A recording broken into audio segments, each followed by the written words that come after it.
Hi friends, Lok Sabha ಚುನಾವಣೆಯಲ್ಲಿ ರಾಜ್ಯದಲ್ಲಿ ಹೀನಾಯವಾಗಿ ಸೋತವರು ಯಾರು? ಉಪ್ಪಿಯ ಪ್ರಜಾಕೀಯ ಪಕ್ಷ ಎಷ್ಟು ಕ್ಷೇತ್ರಗಳಲ್ಲಿ ಸ್ಪರ್ಧಿಸಿತ್ತು? ಉತ್ತಮ ಪ್ರಜಾಕೀಯ ಪಕ್ಷಕ್ಕೆ ಎಷ್ಟು ಮತಗಳು ಬಿದ್ದಿವೆ? ಪಕ್ಷೇತರವಾಗಿ ನಿಂತ ಈಶ್ವರಪ್ಪ ಮತ್ತು ವಾಟಾಳ್ ನಾಗರಾಜ್ಗೆ ಬಿದ್ದ ವೋಟುಗಳು ಎಷ್ಟು? ಪ್ರಚಾರಕ್ಕೆ ಹೋಗಲ್ಲ ಎಂದ ಉಪ್ಪಿಯ ಎಲ್ಲಾ ಅಭ್ಯರ್ಥಿಗಳ ಕತೆ ಏನಾಗಿದೆ? ಎಲ್ಲವನ್ನು ಈ ವಿಡಿಯೋದಲ್ಲಿ ಹೇಳ್ತೀವಿ. ಅದಕ್ಕೂ ಮುನ್ನ ನೀವಿನ್ನು ನಮ್ಮ ಚಾನೆಲ್ಗೆ ಸಬ್ಸ್ಕ್ರೈಬ್ ಆಗಿಲ್ಲ ಅಂದ್ರೆ ಈ ಕೂಡಲೇ ಆಗಿ ಪಕ್ಕದ ಗಂಟೆ ಗುರುತಿನ ಮೇಲೆ ಕ್ಲಿಕ್ ಮಾಡಿ. ಉತ್ತಮ ಪ್ರಜಾಕೀಯ ಪಕ್ಷ ಈ ಸಲ 20 ಅಭ್ಯರ್ಥಿಗಳನ್ನ ಕಣಕ್ಕೆ ಇಳಿಸಿತ್ತು.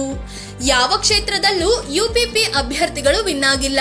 ಹಾಗಾದ್ರೆ ಯಾವ ಕ್ಷೇತ್ರದಲ್ಲಿ ಉಪ್ಪಿ ಪಕ್ಷಕ್ಕೆ ಎಷ್ಟು ಮತ ಬಿದ್ದಿವೆ ಅಂತ ಮೊದಲಿಗೆ ನೋಡೋಣ. ಪ್ರಜಾಕೀಯ ಸುನಿಲ್. ಉತ್ತರ ಕನ್ನಡದಲ್ಲಿ ಉತ್ತಮ ಪ್ರಜಾಕೀಯ ಪಕ್ಷದಿಂದ ಪ್ರಜಾಕೀಯ ಸುನಿಲ್ ಅನ್ನೋರು ಕಣಕ್ಕೆ ಇಳಿದಿದ್ರು.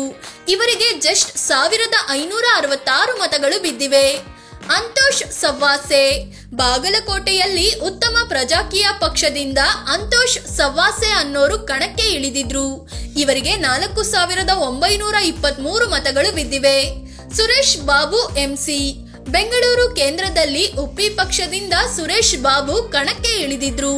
ಇವರಿಗೆ ಜನ 1739 ಮತಗಳನ್ನ ನೀಡಿದ್ದಾರೆ. ಸಂತೋಷ್ ಎಂ. ಬೆಂಗಳೂರು ಉತ್ತರದಲ್ಲಿ ಉತ್ತಮ ಪ್ರಜಾಕೀಯ ಪಕ್ಷದಿಂದ ಸಂತೋಷ್ ಎಂ ಅನ್ನೋರು ಸ್ಪರ್ಧಿಸಿದ್ರು. ಇವರಿಗೆ 3461 ಮತಗಳು ಬಿದ್ದಿವೆ. ಅಭಿಷೇಕ್ ಕೆ. ಬೆಂಗಳೂರು ಗ್ರಾಮಾಂತರದಲ್ಲಿ ಉಪ್ಪಿ ಪಕ್ಷದಿಂದ ಅಭಿಷೇಕ್ ಅನ್ನೋರು ಅದೃಷ್ಟ ಪರೀಕ್ಷೆಗೆ ಇಳಿದಿದ್ರು. ಇವರು 6202 ಮತಗಳನ್ನ ಪಡೆಯುವಲ್ಲಿ ಮಾತ್ರವೇ ಯಶಸ್ವಿಯಾಗಿದ್ದಾರೆ. ಬಾಲಕೃಷ್ಣ ಎಂ. ಬೆಂಗಳೂರು ದಕ್ಷಿಣದಲ್ಲಿ ಉತ್ತಮ ಪ್ರಜಾಕೀಯ ಪಕ್ಷದಿಂದ ಬಾಲಕೃಷ್ಣ ಎಂ ಅನ್ನೋರು ಅಖಾಡಕ್ಕೆ ಇಳಿದಿದ್ರು. ಆದ್ರೆ ಜಸ್ಟ್ 110 ಮತಗಳನ್ನು ಪಡೆದುಕೊಂಡಿದ್ದಾರೆ. ಪ್ರಜಾಕೀಯ ಮಲ್ಲಪ್ಪ ಚೊಗಲ.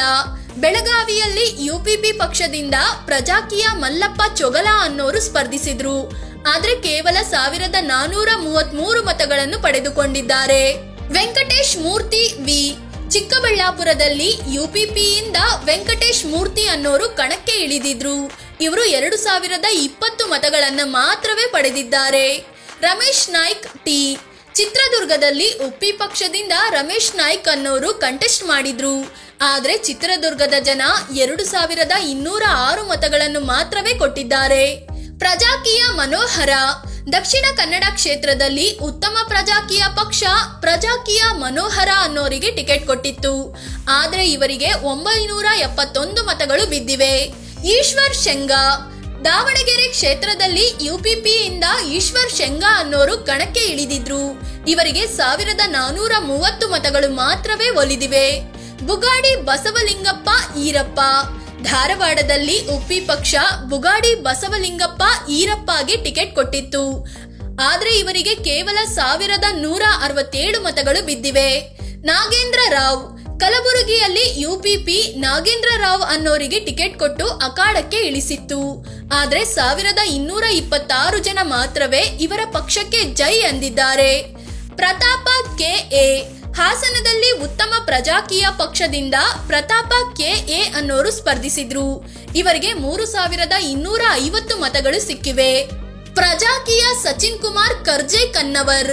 ಹಾವೇರಿಯಲ್ಲಿ ಉತ್ತಮ ಪ್ರಜಾಕೀಯ ಪಕ್ಷದಿಂದ ಪ್ರಜಾಕೀಯ ಸಚಿನ್ ಕುಮಾರ್ ಕರ್ಜೆ ಕನ್ನವರ್ ಕಣಕ್ಕೆ ಇಳಿದಿದ್ರು. ಆದ್ರೆ 1071 ಮತಗಳನ್ನು ಮಾತ್ರವೇ ಪಡ್ಕೊಂಡಿದ್ದಾರೆ.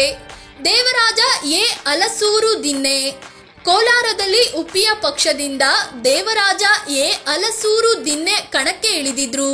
ಇವರಿಗೆ 1354 ಜನ ಮತ ಹಾಕಿದ್ದಾರೆ. ಲೋಕೇಶ್ ಎಸ್.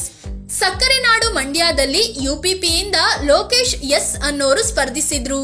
ಇವರಿಗೆ 1163 ಜನ ಮತ ಚಲಾಯಿಸಿದ್ದಾರೆ. ಪ್ರಜಾಕೀಯ ಲೀಲಾ ಶಿವಕುಮಾರ್. ಮೈಸೂರಿನಲ್ಲಿ ಯುಪಿಪಿಯಿಂದ ಪ್ರಜಾಕೀಯ ಲೀಲಾ ಶಿವಕುಮಾರ್ ಅಖಾಡಕ್ಕೆ ಇಳಿದಿದ್ರು. ಇವರಿಗೆ 1754 ಮತಗಳು ಬಿದ್ದಿವೆ. ಅರುಣಾ ಕನಹಳ್ಳಿ. ಶಿವಮೊಗ್ಗದಲ್ಲಿ ಉಪ್ಪಿ ಪಕ್ಷದಿಂದ ಅರುಣಾ ಕನಹಳ್ಳಿ ಸ್ಪರ್ಧೆ ಮಾಡಿದ್ರು. ಇವರಿಗೆ 1478 ಜನ ಮತ ಹಾಕಿದ್ದಾರೆ. ಸಚಿನ್ ಬಿಕೆ. ಉಡುಪಿ ಚಿಕ್ಕಮಗಳೂರು ಕ್ಷೇತ್ರದಲ್ಲಿ ಉತ್ತಮ ಪ್ರಜಾಕೀಯ ಪಕ್ಷದಿಂದ ಸಚಿನ್ ಬಿಕೆ ಸ್ಪರ್ಧಿಸಿದ್ರು. ಇವರಿಗೆ 1333 ಮತಗಳು ಬಿದ್ದಿವೆ. 8 ಕ್ಷೇತ್ರಗಳಲ್ಲಿ ಸ್ಪರ್ಧಿಸದ ಯುಪಿಪಿ. 2019 ಲೋಕಸಭೆ ಚುನಾವಣೆಯಲ್ಲಿ ಉಪ್ಪಿಯ ಯುಪಿಪಿ ಪಕ್ಷ ಎಲ್ಲಾ 28 ಕ್ಷೇತ್ರಗಳಲ್ಲಿ ಸ್ಪರ್ಧಿಸಿತ್ತು. ಆದರೆ ಈ ಸಲ 20 ಕ್ಷೇತ್ರಗಳಲ್ಲಿ ಮಾತ್ರವೇ ಸ್ಪರ್ಧಿಸಿದೆ. ಉಳಿದಂತೆ ತುಮಕೂರು, ಕೊಪ್ಪಳ, ಬಳ್ಳಾರಿ, ಬೀದರ್, ವಿಜಯಪುರ, ಚಾಮರಾಜನಗರ, ರಾಯಚೂರು, ಚಿಕ್ಕೋಡಿಯಲ್ಲಿ ಅಭ್ಯರ್ಥಿಗಳನ್ನ ಕಣಕ್ಕೆ ಇಳಿಸಿರ್ಲಿಲ್ಲ. ಪ್ರಚಾರ ಮಾಡಲ್ಲ, ಜನ ಬೇಕಾದ್ರೆ ಮತ ಹಾಕ್ಬೇಕು ಅನ್ನೋದು ಈ ಪಕ್ಷದ ಐಡಿಯಾಲಜಿ. ಆದ್ರೆ ಉಪೇಂದ್ರರ ಈ ಚಿಂತನೆ ಇನ್ನೂ ಹೆಚ್ಚಿನ ಜನರನ್ನ ತಲುಪಿದಂತೆ ಕಾಣಿಸ್ತಿಲ್ಲ. ಹೀಗಾಗಿಯೇ ಪಕ್ಷದ ಎಲ್ಲಾ ಅಭ್ಯರ್ಥಿಗಳು ಡೆಪಾಸಿಟ್ ಕಳ್ಕೊಂಡಿದ್ದಾರೆ. ಇವರು ಮಾತ್ರ ಅಲ್ಲ, ಈ ಸಲ ಕೆಲವು ಘಟಾನುಘಟಿಗಳು ಕೂಡ ಹೀನಾಯ ಸೋಲು ಕಂಡಿದ್ದಾರೆ. ಅವರು ಯಾರ್ಯಾರು ಅಂತ ನೋಡೋಣ. ಪ್ರೊಫೆಸರ್ ರಾಜೀವ್ ಗೌಡ. ಬೆಂಗಳೂರು ಉತ್ತರದಲ್ಲಿ ಕಾಂಗ್ರೆಸ್ನ ಪ್ರೊಫೆಸರ್ ರಾಜೀವ್ ಗೌಡ ಬಿಜೆಪಿಯ ಶೋಭಾ ಕರಂದ್ಲಾಜೆ ವಿರುದ್ಧ ಸೋತಿದ್ದಾರೆ. ಬೆಂಗಳೂರು ಉತ್ತರಕ್ಕೆ ಶೋಭಾ ಹೊಸಬರಾಗಿದ್ರು ರಾಜೀವ್ ಗೌಡ 2,59,476 ಮತಗಳ ಅಂತರದಲ್ಲಿ ಸೋತಿದ್ದಾರೆ. ಡಿಕೆ ಸುರೇಶ್.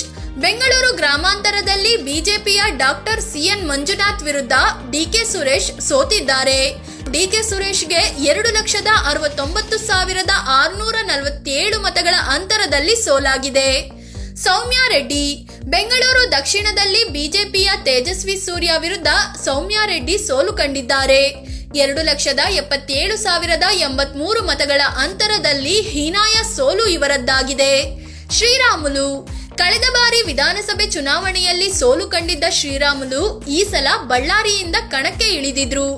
ಆದ್ರೆ ಈ ಸಲವು ಕಾಂಗ್ರೆಸ್ನ ಇ ತುಕಾರಾಂ ವಿರುದ್ಧ 98,992 ಮತಗಳ ಅಂತರದಲ್ಲಿ ಸೋಲು ಕಂಡಿದ್ದಾರೆ. ಭಗವಂತ ಖೂಬಾ. ಬೀದರ್ನಲ್ಲಿ ಈ ಸಲ ಬಿಜೆಪಿಯ ಭಗವಂತ ಖೂಬಾ ಸೋಲು ಕಂಡಿದ್ದಾರೆ. 26 ವರ್ಷದ ಸಾಗರ್ ಖಂಡ್ರೆ ವಿರುದ್ಧ 1,28,875 ಮತಗಳ ಅಂತರದ ಹೀನಾಯ ಸೋಲು ಇದಾಗಿದೆ. ಅಣ್ಣಾ ಸಾಹೇಬ್ ಜೊಲ್ಲೆ. ಚಿಕ್ಕೋಡಿಯಲ್ಲಿ ಕಾಂಗ್ರೆಸ್ನ ಪ್ರಿಯಾಂಕಾ ಜಾರಕಿಹೊಳಿ ವಿನ್ ಆಗಿದ್ದಾರೆ. ಬಿಜೆಪಿಯ ಹಿರಿಯ ಸಂಸದ ಅಣ್ಣಾ ಸಾಹೇಬ್ ಜೊಲ್ಲೆ 90,834 ಮತಗಳ ಅಂತರದಲ್ಲಿ ಸೋತಿದ್ದಾರೆ. ಪ್ರಜ್ವಲ್ ರೇವಣ್ಣ. ಹಾಸನದಲ್ಲಿ ಜೆಡಿಎಸ್ ಅಭ್ಯರ್ಥಿಯಾಗಿ ಕಣಕ್ಕೆ ಇಳಿದಿದ್ದ ಪ್ರಜ್ವಲ್ ರೇವಣ್ಣಗೆ ಸೋಲಾಗಿದೆ. ಕಾಂಗ್ರೆಸ್ನ ಶ್ರೇಯಸ್ ಎಂ ಪಟೇಲ್ 42,649 ಮತಗಳ ಅಂತರದಲ್ಲಿ ಪ್ರಜ್ವಲ್ಗೆ ಸೋಲಿನ ರುಚಿ ತೋರಿಸಿದ್ದಾರೆ. ಎಂ ಲಕ್ಷ್ಮಣ್. ಮೈಸೂರಿನಲ್ಲಿ ಈ ಸಲ ಮೊದಲ ಬಾರಿಗೆ ಸ್ಪರ್ಧಿಸಿದ್ದ ಯದುವೀರ್ ಒಡೆಯರ್ ವಿನ್ ಆಗಿದ್ದಾರೆ. ಮೈಸೂರು ಕಾಂಗ್ರೆಸ್ ಹಿರಿಯ ನಾಯಕರಲ್ಲಿ ಒಬ್ಬರಾದ ಎಂ ಲಕ್ಷ್ಮಣ್ಗೆ 1,39,262 ಮತಗಳ ಅಂತರದ ಸೋಲಾಗಿದೆ. ಗೀತಾ ಶಿವರಾಜ್ ಕುಮಾರ್. ಶಿವಮೊಗ್ಗದಲ್ಲಿ ಬಿಜೆಪಿಯ ಬಿವೈ ರಾಘವೇಂದ್ರ ಮತ್ತೆ ಗೆಲುವಿನ ಬಾವುಟ ಹಾರಿಸಿದ್ದಾರೆ. ಕಾಂಗ್ರೆಸ್ನ ಗೀತಾ ಶಿವರಾಜ್ ಕುಮಾರ್ 2,43,715 ಮತಗಳ ಅಂತರದಲ್ಲಿ ಸೋತಿದ್ದಾರೆ. ಕೆಎಸ್ ಈಶ್ವರಪ್ಪ. ಶಿವಮೊಗ್ಗದಲ್ಲಿ ಬಿಜೆಪಿಯಿಂದ ಬಂಡೆದ್ದು ಪಕ್ಷೇತರವಾಗಿ ಸ್ಪರ್ಧಿಸಿದ್ದ ಕೆಎಸ್ ಈಶ್ವರಪ್ಪಗೆ ಹೀನಾಯ ಸೋಲಾಗಿದೆ. ಜಸ್ಟ್ 30,050 ಮತಗಳು ಬಿದ್ದಿದ್ದು ಡೆಪಾಸಿಟ್ ಕಳ್ಕೊಂಡಿದ್ದಾರೆ. ಮುದ್ದ ಹನುಮೇಗೌಡ. ವಿಧಾನಸಭೆಯಲ್ಲಿ ಸೋತ ವಿ ಸೋಮಣ್ಣ ತುಮಕೂರಿನಲ್ಲಿ ವಿಜಯ ಪತಾಕೆ ಹಾರಿಸಿದ್ದಾರೆ. ಆದ್ರೆ ತುಮಕೂರಿನವರೇ ಆದ ಮುದ್ದ ಹನುಮೇಗೌಡ 1,75,594 ಮತಗಳ ಅಂತರದಲ್ಲಿ ಸೋತಿದ್ದಾರೆ. ಅಂಜಲಿ ನಿಂಬಾಳ್ಕರ್. ಉತ್ತರ ಕನ್ನಡದಲ್ಲಿ ಅನಂತ್ ಕುಮಾರ್ ಹೆಗಡೆ ಮುನಿಸಿನ ನಡುವೆಯೂ ಬಿಜೆಪಿಯ ವಿಶ್ವೇಶ್ವರ ಹೆಗಡೆ ಕಾಗೇರಿ ಗೆದ್ದಿದ್ದಾರೆ. ಕಾಂಗ್ರೆಸ್ನಿಂದ ಸ್ಪರ್ಧಿಸಿದ್ದ ಅಂಜಲಿ ನಿಂಬಾಳ್ಕರ್ 3,37,428 ಮತಗಳ ಅಂತರದಲ್ಲಿ ಸೋಲು ಕಂಡಿದ್ದಾರೆ. ವಾಟಾಳ್ ನಾಗರಾಜ್. ಬೆಂಗಳೂರು ದಕ್ಷಿಣದಲ್ಲಿ ಈ ಸಲ ವಾಟಾಳ್ ನಾಗರಾಜ್ ನೇತೃತ್ವದ ಕನ್ನಡ ಚಳವಳಿ ವಾಟಾಳ್ ಪಕ್ಷಕ್ಕೆ ಜನ ಮಣೆ ಹಾಕಿಲ್ಲ. ಜಸ್ಟ್ 1,867 ಮತಗಳನ್ನ ಪಡೆದುಕೊಂಡಿರೋ ವಾಟಾಳ್ ಡೆಪಾಸಿಟ್ ಕಳ್ಕೊಂಡಿದ್ದಾರೆ. ಫ್ರೆಂಡ್ಸ್, ಇದು ಲೋಕಸಭೆ ಚುನಾವಣೆಯಲ್ಲಿ ಹೀನಾಯವಾಗಿ ಸೋಲು ಕಂಡ ನಾಯಕರ ಬಗ್ಗೆ. ಉಪ್ಪಿಯ ಉತ್ತಮ ಪ್ರಜಾಕೀಯ ಪಕ್ಷದ ಅಭ್ಯರ್ಥಿಗಳಿಗೆ ಎಷ್ಟು ಮತ ಬಿದ್ದಿವೆ ಅನ್ನೋದನ್ನ ತಿಳಿಸಿಕೊಡುವ ಪ್ರಯತ್ನ. ಈ ಬಗ್ಗೆ ನಿಮಗೇನ್ ಅನ್ಸುತ್ತೆ? ಇದೇ ಚಿಂತನೆ ಮುಂದುವರಿಸಿದ್ರೆ ಉಪ್ಪಿಯ ಉತ್ತಮ ಪ್ರಜಾಕೀಯ ಪಕ್ಷಕ್ಕೆ ಭವಿಷ್ಯ ಇದೆಯಾ? ಕಾಮೆಂಟ್ ಮಾಡಿ ಹೇಳಿ. ಅದೇ ರೀತಿ ನೀವಿನ್ನು ನಮ್ಮ ಚಾನೆಲ್ಗೆ ಸಬ್ಸ್ಕ್ರೈಬ್ ಆಗಿಲ್ಲ ಅಂದ್ರೆ ಈ ಕೂಡಲೇ ಆಗಿ ಪಕ್ಕದ ಗಂಟೆ ಗುರುತಿನ ಮೇಲೆ ಕ್ಲಿಕ್ ಮಾಡಿ. ಧನ್ಯವಾದ.